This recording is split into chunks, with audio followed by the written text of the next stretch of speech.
नमस्कार, इशारों इशारों के एक और एपिसोड में आपका स्वागत है। मैं हूं संकेत उपाध्याय। तो बात बंगाल की कर ली जाए, क्योंकि वहां पर खेला होबे और असोल परिवर्तन के बारे में बातचीत चल रही है। दरअसल ये पूरी लड़ाई अब पर्सनैलिटी वॉर बन गई है। मुद्दे तो ठीक है, लोग जरूर बात करते हैं, लेकिन ये दो लोगों के चेहरे पर चुनाव पूरा लड़ा जा रहा है। एक नरेंद्र मोदी का चेहरा और एक ममता बनर्जी का चेहरा। नरेंद्र मोदी जो हैं वो उन्होंने ब्रिगेड परेड ग्राउंड पे इतनी बड़ी रैली की, उसमें एक पर्सनल अटैक माना जाता है कि काफ़ी सारी चीज़ें ऐसी बोली जो कि डायरेक्टली वो उनका रेफरेंस ममता बनर्जी को था। ममता बनर्जी ने भी उसका जवाब दिया और नरेंद्र मोदी को लेकर के कल उन्होंने बहुत सारी चीज़ें बोली कि इनका बस चले तो वैक्सीन अपने नाम कर लें, फलाना अपने नाम कर लें, ढिमकाना अपने नाम कर लें, यहाँ तक कि इनका मौका लगे तो ये देश भी अपने नाम कर लें। खैर, ये तो हो गई पर्सनल बात। लेकिन आज नंदीग्राम जब गई ममता बनर्जी, तो नंदीग्राम में जाकर, ये वही नंदीग्राम है जहां पर शुवेंदु अधिकारी जो है वो अपना वर्चस्व दिखा रहे हैं। वो अब बीजेपी में चले गए हैं।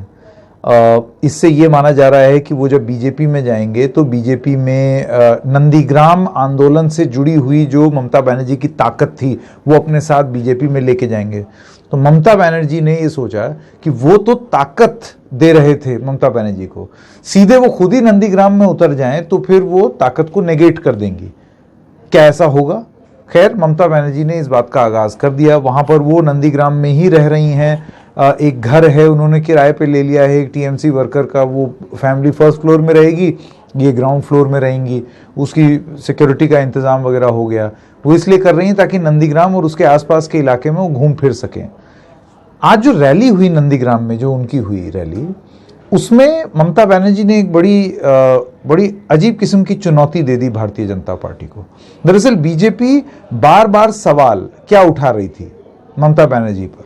सवाल ये था, और ये अटेम्प्ट है, राजनीति में ये सारी चीजें होती हैं, लोग अटेम्प्ट करते हैं एक दूसरे को ट्रम्प करने की। तो सबसे पहला सवाल था बीजेपी जो उठा रही थी ममता बनर्जी के खिलाफ कि आप मुस्लिम अपीजमेंट करती हैं, मुस्लिम तुष्टीकरण करती हैं, तो उसको एड्रेस करना था। उसके बाद दूसरा सवाल ये था कि नंदीग्राम में शुवेंदु अधिकारी जो हैं वो अपना बल प्रयोग करेंगे, उसका जवाब देना था। तीसरा ये था कि अपने आप को बीजेपी का बार बार ये साबित करना कि जो हिंदू हैं वो एकजुट हो जाएं और वो अब बीजेपी की ओर अपना रुझान रखें। तो ये एक बड़ी चुनौती थी ममता बनर्जी की। और भी तमाम सवाल, जो करप्शन के बारे में सवाल उठाए रहे थे, सब दुनिया जहां के सवाल उठा रहे थे। सिंडिकेट चलता है, कट मनी चलता है, तो उस पर ममता बनर्जी ने, वो एक चुनौती थी जिसपे उन्होंने बोला कि भाई ये सिंडिकेट की बात कर रहे हैं, पूरे देश में एक ही सिंडिकेट है, ममता बनर्जी का कहना है, और वो सिंडिकेट है मोदी और शाह का। तो इन सब चीज के चलते ममता बनर्जी को क्या जवाब देती? तो उन्होंने आज नंदीग्राम के मंच से बहुत सारी चीजें की, और जो सबसे पहली चीज उन्होंने कर दी वो ये थी कि उन्होंने बीजेपी को सीधी चुनौती दे दी नंदीग्राम से हिंदुवाद पर, हिंदुइज्म पर, हिंदुत्व पर। आज चुनौती उस पर थी। उनका यह कहना था कि आप मुझे हिंदू का पाठ मत पढ़ाइए। और उसके बाद उन्होंने क्या किया? उन्होंने नंदीग्राम में दुर्गा सप्तशती और चंडी पाठ, ये उन्होंने बोलना शुरू कर दिया। 5-6 मिनट तक वो लगातार मंत्रों का उच्चारण करती रही ममता बनर्जी। उसके बाद चंडी के मंदिर में जाकर उन्होंने पूजा की। फिर उन्होंने बोला हिंदुत्व कार्ड के जरिए तुष्टीकरण के आरोप सिद्ध नहीं हो सकते। तो एक तरीके से देखा जा रहा है कि ममता का पलटवार है वो तुष्टीकरण वाले आरोप पर। उनका यह कहना था, मैं भी हिंदू हूं, कोई मुझे हिंदुत्व ना सिखाए। और खुद को सर्वधर्म के नेता के तौर में वो प्रस्तुत करना चाहती हैं, वो भी नंदीग्राम की धरती से, जहां के आंदोलन से वो जन्मी हैं। उनका राजनीतिक जन्म हुआ है पश्चिम बंगाल में। क्या वो ये सब कर ले जाएंगी? और क्यों वो सर्वधर्म की ओर जा रही हैं? वो क्यों जरूरी है ममता बनर्जी के लिए? वो इसलिए क्योंकि बीजेपी अगर हिंदू वोट्स पर कंसंट्रेट कर रहा है, तो कुछ आंकड़ों के तहत मैं आपको समझाना चाहता हूं कि क्यों ममता बनर्जी की ये स्ट्रैटेजी एक पॉलिटिकल स्ट्रैटेजी है जो शायद उनको फायदा दे सके। तो नंदीग्राम विधानसभा में 70% हिंदू और 30% मुसलमान वोट शेयर है। और अक्सर ये माना जाता है कि ये जो मुस्लिम वोट बैंक है ये एक ब्लॉक की तरह वोट करता है, तो और अगर किसी के बहुत ही क्रूशल वोटर्स हैं 30% पे, तो अगर ये मुस्लिम वोट बैंक अगर उनको किसी भी पार्टी को मिल जाए तो वो पार्टी पार है, क्योंकि इतने भारी मतों का प्रयोग होता है इस 30% द्वारा।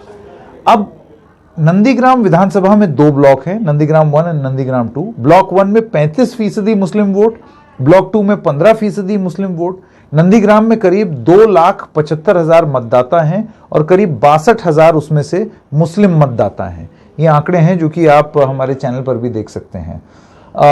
मुस्लिम मतदाता जो हैं वो बहुत ही निर्णायक साबित होते हैं। 2006 में पहले और दूसरे नंबर पर रहने वाले प्रत्याशी भी मुसलमान थे और 2011 में मुस्लिम उम्मीदवार जीता था।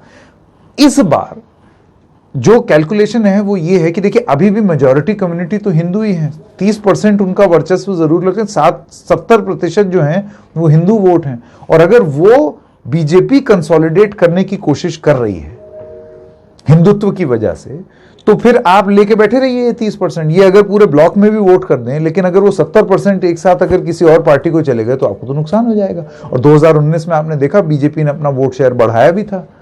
ऐसे में ममता बनर्जी की नई रणनीति क्या ये तो नहीं है कि अब सर्व धर्म की आप बात करें, अब आप चंडी मंदिर में भी जाकर के प्रार्थना करें और आप एक मजार में जाकर के फूल और चादर भी चढ़ाएं, उसके बाद आप और धर्मों के बारे में भी बात करें, तो मंत्रों का उच्चारण 5, 6, 7 मिनट तक मंच से, और उसके बाद फिर सर्व धर्मों की बात करके, क्या ममता बनर्जी अब एक प्रयास कर रही हैं कि ये जो टैग उनके ऊपर लगा है कि वो मुस्लिम तुष्टीकरण करती हैं, वो टैग चला जाए और सब धर्म के लोग उनका स्वागत करें और उनके लिए वोट करें? और क्या ये रणनीति नंदीग्राम की धरती पर सफल होगी या नहीं, ये सबसे बड़ी चुनौती होगी ममता बनर्जी की। तो इस वजह से उन्होंने एक तो कैंप कर लिया, कैंप करके शुभेंदु अधिकारी वाला जो फैक्टर था उसको कट करने की कोशिश की। मुस्लिम तुष्टीकरण वाले एंगल पर जो सवाल उठाए जा रहे थे, ये जो डर था कि हिंदूज कहीं उनके खिलाफ वोट ना कर दें, उसके लिए वो मंचों का उच्चारण करने लगी, मंत्रों का उच्चारण। इसके अलावा उन्होंने सर्वधर्म की बात की और बीजेपी पर अपना अटैक कर रही है, सब नंदीग्राम में रहकर। तो क्या ये रणनीति ममता बनर्जी को फायदा देगी या नहीं, ये नतीजे के दिन पता चलेगा। लेकिन रणनीति जो देखने को मिल रही है वो बड़ी इंटरेस्टिंग है और मैंने इसीलिए आंकड़ों के साथ आपको ये चीज बताने की कोशिश की।